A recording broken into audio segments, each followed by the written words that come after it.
हमारी दूसरी दिक्कत थी कुंतल की मम्मी।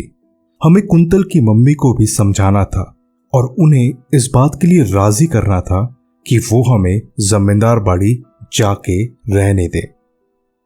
मैंने कुंतल से पूछा, भाई आंटी की भी तो परमिशन लेनी पड़ेगी, है ना? कुंतल ने कहा, हाँ, अब जब पापा को पता है हम जा रहे हैं या फिर जाएंगे तो माँ को भी पता चल ही जाएगा। और मुझे सच कहूँ तो नहीं लगता माँ हमें जाने की परमिशन देगी। सब में थोड़ा सन्नाटा छा गया और फिर कुंतल बोला, इससे अच्छा होता हम दोनों को ही नहीं बताते और चुपचाप वहां चले जाते। अब पापा को पता चल के और भी चक्कर ये बेकार हो गया है। कुंतल की मम्मी वहां आती है और उन्होंने हमसे पूछा, बेटा तुम लोग लंच में क्या खाओगे बताओ। सभी चुप बैठे थे और हम कुंतल को देख रहे थे कि शायद वो अपनी माँ से वो सवाल पूछ ले, मगर कुंतल भी चुपचाप ही बैठा था। तो मैंने ही कह दिया, आंटी आपको जो मन में आए वो बनाइए। हाँ आंटी, वैसे हम सोच रहे थे कि आज रात को हम पास वाले जमींदार बाड़ी में जाए। अंकल भी बोल रहे थे कि हमें एक बार वहां जाके देखना चाहिए। अब पूरे कमरे में बिल्कुल सन्नाटा था और कुंतल की मम्मी ने कहा, बेटा तुम लोग जमींदार बाड़ी देखना ही चाहते हो तो यहाँ का क्यों देखोगे, बल्कि पास के शीलन गांव में जाके देखो। वो तो अब म्यूजियम भी बन गया है और वहाँ जाने का तो अब टिकट भी लगता है। वहाँ तुम लोगों को पुराने जमींदार लोगों की रखी हुई असली चीजें भी दिखेंगी, जैसे कि उनके कपड़े, उनका हुक्का और भी बहुत कुछ। कुंतल ने आंटी की बात काटते हुए कहा, ठीक है माँ, देखते हैं हमें कहाँ जाना है और आपको बता देंगे जब हम जा रहे होंगे। कुंतल की माँ वापस घूम के अपने रूम में चली गई। हम समझ गए कि उनको इस बात की भनक नहीं हुई है कि हम जमींदार बाड़ी में रात को जाके पूरी रात रुकने की बात कर रहे थे और हमारा इंटरेस्ट हॉन्टेड जगह पे रात बिताना है, ना कि किसी जमींदार का टूटा फूटा पुराना सामान देखना। हमारे सामने पूरा दिन था आंटी से परमिशन लेने के लिए, तो हमें इस वक्त तो इतनी चिंता नहीं थी। कुंतल हमें कहता है कि क्यों ना हम सब सच में शीलन गांव घूम के आए, क्योंकि शीलम यहाँ से बहुत करीब है और बहुत खूबसूरत भी। कुंतल ने हमें बताया कि उसका एक दोस्त वहाँ रहता है जिसके बड़े भाई के साथ एक बहुत ही डरावना पैरानॉर्मल एक्सपीरियंस हुआ है और अगर हम आज वहाँ जाते हैं तो शायद उसके बड़े भाई से हम वो घटना सुन भी सकेंगे। हमें क्या था, हमारी तो छुट्टियाँ चल रही थी और कहीं जाके अगर हमें एक अच्छी भूत की कहानी सुनने में मिले तो उससे बढ़िया बात क्या हो सकती है। हम सब ने तय किया कि हम शीलम गांव जाके दोपहर के खाने के पहले घर आ जाएंगे और फिर कुंतल ने आंटी को हमारा प्लान बताया और हम तुरंत सब तैयार होके घर से निकल गए। हम कुंतल के घर से चल के गांव के एक चौराहे पे पहुंचे तो हमें वहां फिर से बिरजू और इसका रिक्शा एक साथ खड़ा हुआ दिखा। कुंतल ने कहा, बिरजू दादा जाओगे क्या? हमें शीलन गांव जाना है और फिर दोपहर तक हम घर वापस आ जाएंगे। बिरजू ने थोड़ी देर कुछ सोचा और फिर कहा, देखो बाबा, मुझे यहाँ 3 बजे तक फ्री कर देना, क्योंकि शाम को स्टेशन से सवारी मिलती है, तो अगर 3 बजे के पहले मुझे छोड़ दोगे तो मैं जाने को तैयार हूँ। कुंतल ने कहा, हाँ हाँ दादा चलो, तुमको 3 क्या 2 बजे तक ही यहाँ फ्री कर देंगे, ठीक है? बिरजू ने हाँ में सर हिलाया और फिर हमारे सामने रिक्शा आके खड़ी हो गई। रास्ता लगभग 25 मिनट का था और थोड़ी देर जाने के बाद कुंतल ने बिरजू से पूछा, बिरजू दा, कल रात को क्या सच में तुम लोगों ने पैंचा की आत्मा को देखा था? बिरजू ने कुछ जवाब नहीं दिया और पीछे मुड़ के हमें इस तरह देखा कि जैसे हमने कुंतल को ये बात बता के बहुत बड़ा गुनाह कर दिया हो। कुंतल फिर से बोला, अरे दादा, इनको क्यों देखते हो? ये लोग मेरे घर आए हैं और मेरे मेहमान हैं। इनके साथ अगर यहाँ कुछ होगा तो वो लोग मुझे नहीं बताएंगे क्या? रिक्शा में अभी भी शांति ही थी और मैंने उस शांति को तोड़ते हुए कहा, वैसे भी बिरजू दादा, पंडित जी ने क्या कहा कि वो आत्मा किसी को नुकसान नहीं पहुंचाती है और हमें उससे डरने की कोई ज़रूरत नहीं है। बिरजू बोल उठा, देखो बाबा लोग, तुम लोग एक बार यहाँ आए हो और शायद कुछ दिनों में चले भी जाओगे। गांव के बाकी के लोग भी शाम होते होते वापस आ जाते हैं, पर मैं तो हर रात उस रास्ते से आना जाना करता हूँ और मेरे पास कोई उपाय भी नहीं है इसके अलावा। तो मेरा डरना तो बनता है ना? पता नहीं कल मैंने तुम लोगों को पैंचा की कहानी बता के ठीक किया या नहीं। बिरजू बहुत ही डरा हुआ लग रहा था। कुंतल बोला, दादा डरो मत, मैं एक कोलकाता के काली मंदिर से ताबीज़ भी लाया हूँ और वो मैं तुम्हें दे दूँगा। वो पहन के रहना तो पैंचा या कोई भी तुम्हारा कुछ नहीं बिगाड़ सकेगा।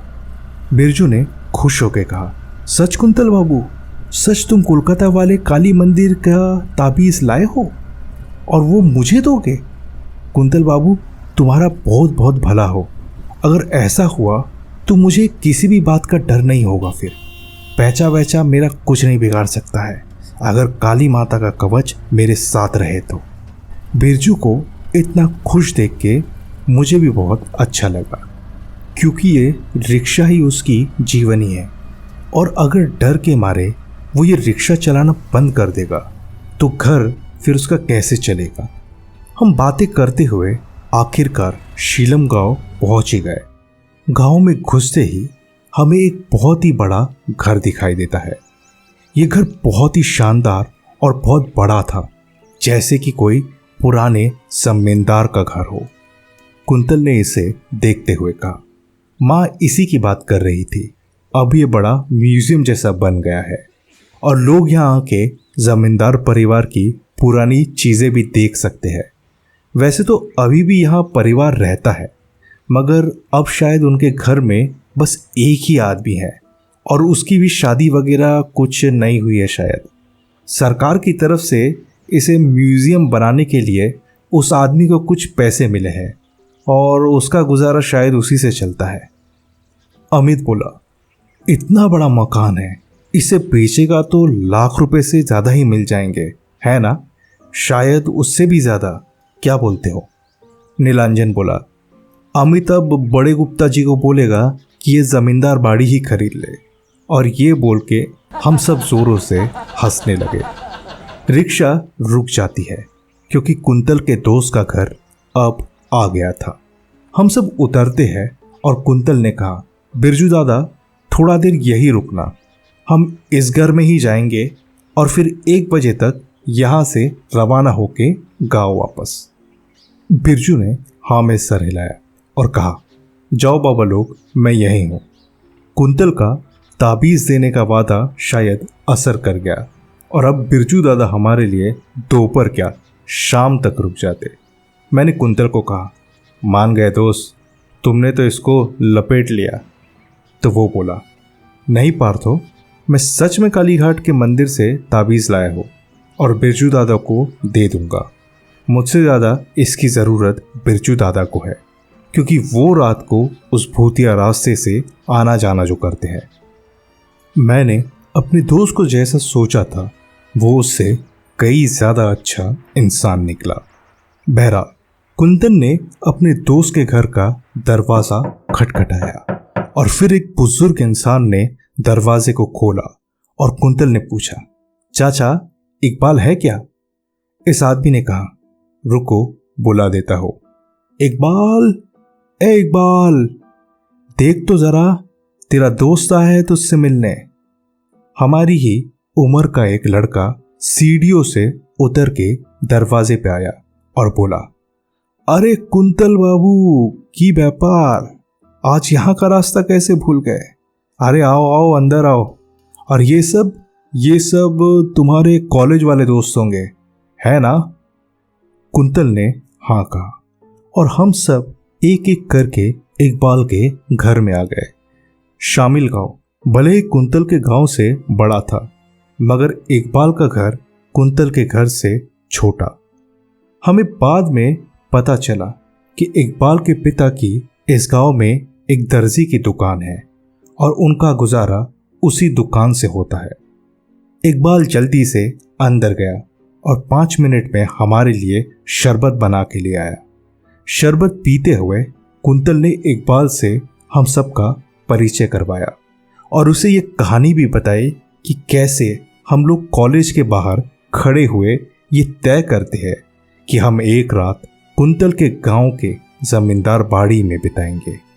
इकबाल ये सुन के हैरान हो गया और बोला, कुंतल बाबू, मेरे अब्बू कहते हैं कि तुम्हारे गांव के जमींदार बाड़ी में जिन रहते हैं और वहां हमें जाना बिल्कुल नहीं चाहिए। ये सब के साथ खेल करना बहुत गलत बात है। कुंतल, तुमको तो पता ही है ना कि भाईजान के साथ क्या हुआ था और हम लोग आज तक उस चीज का दर्द भुगत रहे हैं। इस बात ने अब मेरे मन में बहुत उत्सुकता जगा दी। हमें अब वो बात पता चलने वाली थी जिसके लिए हम इतनी दूर आए हैं। तभी कुंतल बोला, शाहिद भाई कहीं दिखाई नहीं दे रहे हैं, कहाँ है वो? क्या घर पे नहीं है क्या? इकबाल बोला, है रे, वो कहाँ जाएगा, अब तो हमेशा घर पे ही रहेगा। वो बाहर अकेले जाने के नाम से भी अब उसे डर लगता है। मुझसे अब रहा नहीं गया और मैंने पूछ ही लिया, ऐसा क्या हुआ था इकबाल भाई? बुरा ना माने तो हमें बता सकते हैं क्या? इकबाल हंसते हुए बोला, बुरा मानने का क्या है पार्थोदा, पर अच्छा हो अगर ये कहानी तुम लोग शाहिद भाई से ही सुनो। वो आता ही होगा और वही तुम्हें बताएगा ये कहानी। अगले 10 मिनटों तक सब बातें करते रहे, पर मेरा ध्यान बस घर के दरवाजे पे था कि कब वहां से शाहिद आएगा और हमें ये कहानी सुनने को मिलेगी। मुझे लगता है उस कमरे में बैठे मेरे बाकी के दोस्त भी यही सोच रहे होंगे। और तभी अचानक एक लंबा सा लड़का घर के दरवाजे से घुसा। ये लड़का कुछ नहीं तो 6 फीट का होगा और इसकी सेहत भी बहुत अच्छी थी। मतलब इसे देख के ऐसा लग रहा था कि ये लड़का बहुत आसानी से किसी चीज से डरने वाला नहीं है। तो ऐसी क्या कहानी है इसकी कि अब ये इतना डरा हुआ है कि अकेले कहीं जाने से भी डरता है। कुंतल खड़े होकर शाहिद का स्वागत करता है और बोला, शाहिद भाई कैसे हो आप? बहुत दिनों बाद आपसे मुलाकात हुई है। शाहिद बोला, मैं ठीक हूं कुंतल बाबू, तुम कैसे हो? और अंकल आंटी ठीक है ना? कुंतल ने जवाब दिया, मैं बढ़िया हूं और अंकल आंटी भी अच्छे हैं। मैं बस यहाँ दोस्तों को घुमाने ले आया तो सोचा आप लोगों से भी उन्हें मिलाता जाऊं। शाहिद हमारे सामने जमीन पे बैठ गया और फिर से कुंतल ने शाहिद भाई को हम सबका परिचय दिया। थोड़ी देर में बातें हुई और फिर कुंतल ने बात को घुमा के पैरानॉर्मल चीजों पे ले खड़ा किया। शाहिद ने कहा, तुम लोग पागल हो क्या? क्यों अपनी जान मुसीबत में डालना चाहते हो उस जमींदार बाड़ी में जाके, और वो भी वहां तुम लोग रात भर रुकोगे? ये सब बचकानी बातें मत करो कुंतल, तुम जानते भी हो उस बाड़ी में कई जिन्नों का वास है और ये चीजें कितनी खतरनाक होती है तुम्हें इसका अंदाजा भी नहीं है, समझे तुम? हम सब ने शाहिद की पूरी बात सुनी। अब पूरा माहौल बन चुका था और अब बस किसी को वो सवाल पूछना था कि शाहिद के साथ असल में क्या हुआ था, पर हमें ये पूछना नहीं पड़ा। इकबाल ने ही कहा, शाहिद भाई बताओ इन लोगों को कि आपके साथ क्या हुआ था, तब जाके ये समझेंगे क्या होता है डर और इन जिन्नों का सामना होना। शाहिद बोला, ठीक है, चलो मैं तुम्हें बताता हूं कि क्या होता है इन चीजों से सामना होना, और फिर तुम लोग तय कर लेना कि तुम्हें जमींदार बाड़ी जाके रात भर रुकना है या नहीं। ये मेरे साथ आज से कई साल पहले हुआ था, जब मैं कोलकाता में पढ़ाई करने गया हुआ था। जैसे कि कुंतल तुम जानते ही हो, मैं कोलकाता के सेंट जेवियर्स कॉलेज में अपनी ग्रेजुएशन करने गया था। पर मेरे साथ सेकेंड ईयर में कुछ ऐसा हुआ कि मैंने अपनी पढ़ाई छोड़ दी। और तो और मैं अभी भी अकेला रहना या कहीं जाना पसंद नहीं करता हूँ। एक दिन मैं अपने कॉलेज में बैठा हुआ था और हमारी बस आखिरी क्लास ही होने वाली थी कि तभी मेरा दोस्त मेरे पास आता है। शाहिद सुनना, तुम उस दिन कह रहे थे ना कि तुमको भी सिलीगुड़ी जाना है। मैंने कहा हाँ, मैं सोच तो रहा था कि सिलीगुड़ी जाने से मज़ा आएगा, वहाँ बहुत सी ऐसी जगह है जहाँ घूमा जा सकता है। मेरा दोस्त अनिल कहता है तो फिर चलो ना, हम वहाँ घूम के आते हैं। देखो, हुआ ये है कि पापा तो सरकारी बैंक में नौकरी करते हैं और उन्हें सिलीगुड़ी के बाहर एक डाक बंगलो की बुकिंग मिली है अगले हफ्ते की। वैसे हमारे पूरे परिवार की जाने की बात थी, मगर हुआ ऐसा कि मेरी दीदी का एग्ज़ाम आ गया और वो भी अगले ही हफ्ते है और अब हम जा नहीं सकते। तो मैंने पापा से कहा है कि अगर मैं अपने किसी दोस्त को लेकर चला जाऊँ तो क्या ठीक रहेगा। मैं ये बात सुन के खुश तो हुआ, पर मैंने कहा अनिल, आने जाने का और वहाँ रहने का खर्चा सब कितना होगा। अनिल हंसते हुए बोला, शाहिद किसी बात की चिंता मत करो, सारी बुकिंग्स पापा की करी हुई है और वो सब कुछ कैंसिल नहीं होगा। तो हमारे लिए वहाँ आना जाना, गाड़ी में घूमना, वहाँ रहना, खाना सब फ्री होगा। बस अगर हम कुछ और बाहर से शॉपिंग करना चाहे तो उसका खर्चा अलग से लगेगा। अनिल की बात तो मुझे बहुत अच्छी लगी। वैसे भी अपने गांव में मैंने सिलीगुड़ी के बारे में बहुत सुना था, पर कभी जाने का मौका नहीं मिला। मैंने अनिल को तुरंत हाँ कह दिया और बस अगले वीकेंड ही हमें सिलीगुड़ी के लिए निकलना था। पूरा हफ्ता अच्छे से गुजर जाता है और बस मैं इंतज़ार ही कर रहा था कि कब फ्राइडे का दिन ख़त्म होगा। हमें शुक्रवार शाम को अपने हॉस्टल से निकल के बस पकड़नी थी हावड़ा स्टेशन के लिए। अनिल और मैं एक ही हॉस्टल में रहते थे और हम दोस्त भी बहुत अच्छे ही थे। हमने बस थोड़ी जल्दी ही पकड़ ली क्योंकि हमें सिलीगुड़ी जाने की उत्सुकता तो इतनी ज़्यादा थी।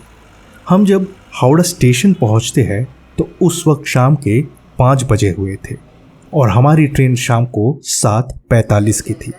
हमने अगले कुछ देर तक यहाँ वहाँ घूम के समय बिताया और ट्रेन आने पे हम सीट पे जाके बैठ जाते हैं। मैंने अनिल से पूछा, खाने का क्या करना है अनिल? तो वो बोला, रुक जा, कुछ न कुछ खाना आ ही जाएगा, वही खा लेंगे और क्या। उसने और कहा, तुम जानते हो शाहिद, वो जो डाक बंगला हमने बुक किया है वहाँ आमतौर से लोग नहीं जाते हैं क्योंकि वो जंगल के बहुत अंदर बना हुआ है। और तो और पापा ने ये भी बताया कि वहाँ तो कई बार जंगली जानवर तक आ जाते हैं, तो हमें वहाँ बहुत सतर्क होकर रहना पड़ेगा। और तो और वहाँ के चौकीदार जो भी कहेंगे उस बात को हमें मान के चलना होगा। मैंने हंसते हुए कहा, कौन सा जंगली जानवर आता होगा भाई, मुझे किसी भी चीज़ का डर नहीं लगता है। तुम डरते होगे, मैं नहीं। अनिल ने भी हंसते हुए कहा, भाई जितना बड़ा शरीर उतनी ही छोटी अकल है तुम्हारी। जंगल में जंगली जानवर से भिड़ना या उसे ललकारना कोई समझदारी की बात नहीं है, और ये सब करतब तुम वहाँ करना भी नहीं प्लीज़।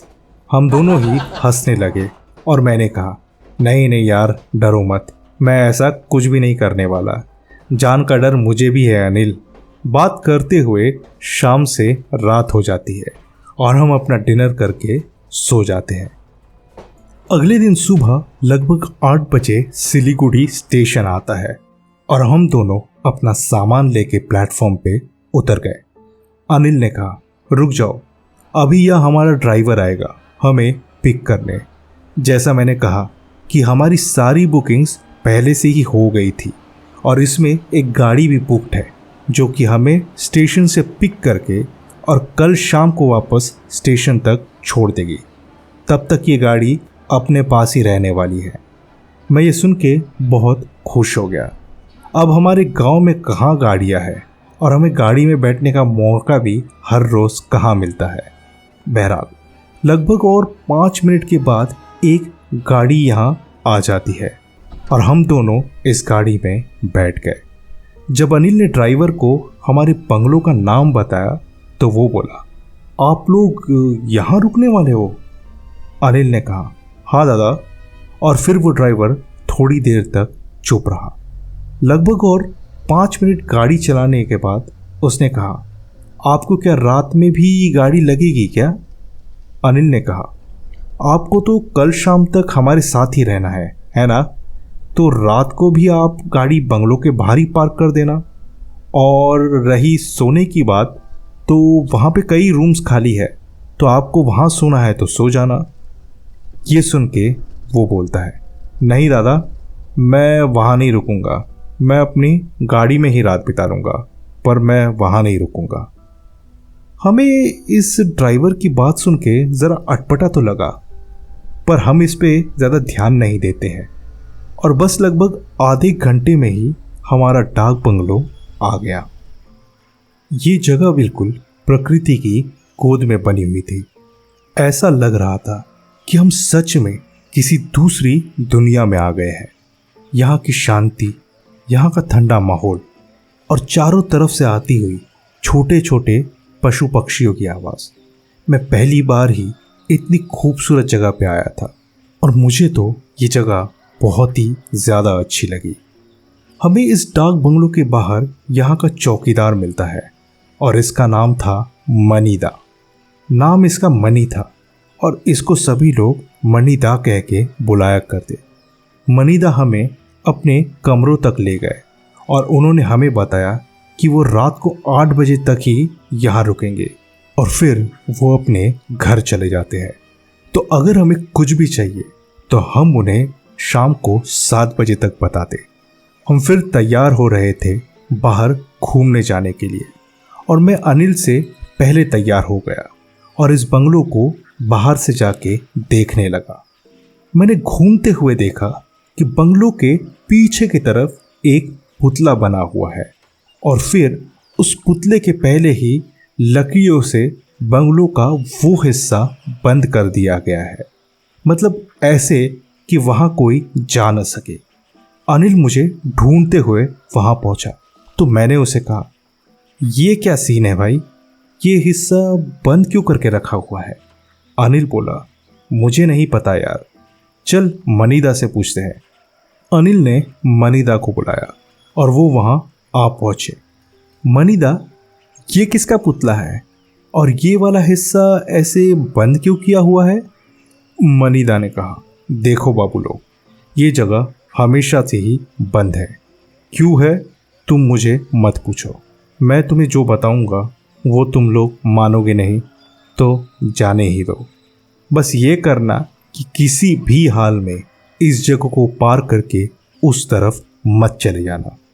हम भी लेट हो रहे थे तो हमने तुरंत मनीदा को धन्यवाद कहा और हम गाड़ी में घूमने चले जाते हैं। वापस आते हुए लगभग शाम के 7 बज गए और हम अपने साथ पीने के लिए शराब भी लाए थे। हमने मनीदा को कहा कि वो हमारे लिए चिकन बना दे ताकि हम अपनी शराब के साथ चिकन खा सके। सब कुछ बन के लगभग 8:30 बजे तक तैयार हो गया और हम पीने बैठते हैं। मनीदा को हमने कहा कि क्यों ना वो आज रात यही रुक जाए और वो भी हमारे साथ बैठ के शराब पिए। पहले तो मनीदा ने आनाकानी की, पर फिर वो मान गए और वो भी हमारे साथ बैठ जाते हैं शराब पीने। शराब पीते पीते मैंने मनीदा से पूछा, मनीदा ये तो बताए कि वो जगह क्यों बंद है और वहाँ ऐसा क्या है? सुबह तो हमें भी जल्दी थी और मनीदा भी नशे में नहीं थे, पर अब वो तुरंत हमें बताने लगे कि उन्हें क्या पता है। वो बोले, देखो बाबू, मैं यहाँ कई सालों से चौकीदारी कर रहा हूँ और यहाँ वैसे कोई नहीं आता है। महीने 2 महीने में कोई भूला बिसरा यहाँ की बुकिंग कर लेता है और बस उसके ही लिए सरकार ने मुझे यहाँ रखा हुआ है। ये वाला हिस्सा बंद क्यों है इसका मैं आपको क्या बताऊँ। देखो, गांव वाले जो कहते हैं वो ये है कि ये बंगलो अंग्रेज़ों के ज़माने का बना हुआ है और ये कि यहाँ एक अंग्रेज़ परिवार रहा करता था। इसका नाम तो मुझे ठीक से नहीं पता, पर लोग कहते हैं कि ये बहुत ही क्रूर और बुरा आदमी था। मौका मिलते ही ये गांव वालों पे अत्याचार किया करता और इसकी नज़र गांव की औरतों पर भी हमेशा ही रहती। इस आदमी के परिवार में इसकी बीवी और एक बेटी थी और कहते हैं कि एक दिन जब ये गांव की ही एक औरत के साथ कुछ दुर्व्यवहार कर रहा था तब इसकी बेटी ने इसे देख लिया। अपने पिता का ऐसा घिनौना रूप देख के उस लड़की को बहुत ही बड़ा सदमा लगा और उसने पीछे की तरफ उस कुएं में कूद के अपनी जान दे दी। इस घटना के बाद वो अंग्रेज अपनी बीवी को लेके यहाँ से चला जाता है और उसके बदले एक दूसरा अंग्रेजी ऑफिसर यहाँ आया। ये नया ऑफिसर बहुत अच्छा इंसान था, पर धीरे धीरे इसको एहसास होने लगा कि इस घर में कोई और भी है। इस नए ऑफिसर ने एक पंडित को बुला के ये जगह दिखाई तो उसे पता चला कि यहाँ एक लड़की की आत्मा है जो कि बहुत ही ज़्यादा गुस्से में है। उस पंडित ने अपने मंत्रों से वो जगह बंद करवा दी और उस अंग्रेजी ऑफिसर ने भी वहाँ इस लड़की की याद में एक पुतला बनवाया ताकि उसकी आत्मा को ये पता चल सके कि वो अंग्रेज उसकी आत्मा की शांति चाहता है। बस उस घटना के बाद ही ये जगह पूरी तरह बंद हो गई है और हम में से कोई भी वहाँ नहीं जाता है। शराब का नशा हम सभी को काफ़ी हो चुका था और मैंने कहा, हटो मनीदा, ये सब बकवास की बातें हैं, ऐसा कुछ नहीं होता समझे। चलो आज ही हम वहाँ जाएंगे और देखेंगे वहाँ कौन सी भूतनी या चुड़ैल है। अनिल ने कहा, अरे जाने दे शाहिद, क्यों बेकार पंगा लेना है। जब गांव वाले बोल रहे हैं कि वहाँ जाना नहीं चाहिए तो हम क्यों वहाँ जाए बेकार का। और तूने देखा नहीं कि वो ड्राइवर भी बंगलों के अंदर नहीं आना चाहता है, मतलब इस बात में कुछ तो सच्चाई होगी, है ना। मैंने मनीदा को देखा और कहा, क्या मनीदा, क्या तुम लोग ऐसे डर डर के जीते हो, यहाँ मत जाओ वहाँ मत जाओ और पता नहीं क्या क्या। दम है तो चलो मेरे साथ, अभी जाके देखते हैं वहाँ क्या है दम, तुम में से किसी में है दम या फिर दोनों ही तुम लोग एकदम डरपोक हो।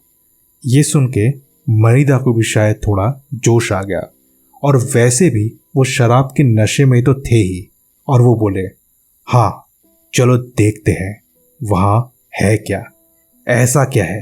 मुझे तो ऐसा लगता है शायद वहाँ अंग्रेज़ों के ज़माने का कोई खजाना होगा और उसको ही छुपाने के लिए ये सब कहानियाँ बनाई गई है।